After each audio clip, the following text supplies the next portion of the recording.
အပိုင်းနှစ်လုပ်ငန်းခွင်မိသက်ဆေးဘူးစစ်ဆေးကြမယ်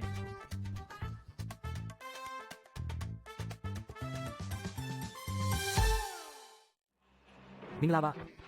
ကျွန်တော်လုံခြုံရေးအရာရှိပထမပါအပိုင်းနှစ်လုံခြုံရေးသင်ခန်းစာကိုစတင်လိုက်ပါမယ်လုပ်ငန်းခွင်မှာမိသက်ဆေးဘူးစစ်ဖို့မမေ့ပါနဲ့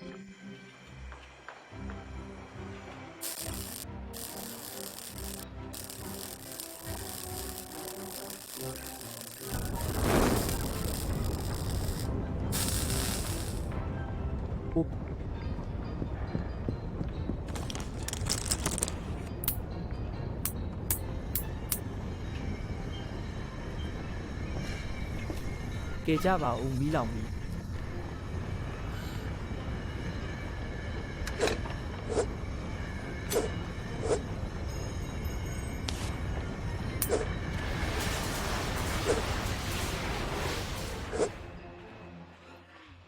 တော်သေးတယ်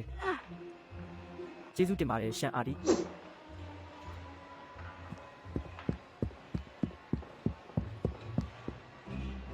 အချိန်မီငိမ့်သက်ပေးလို့ကျေးဇူးတင်ပါတယ်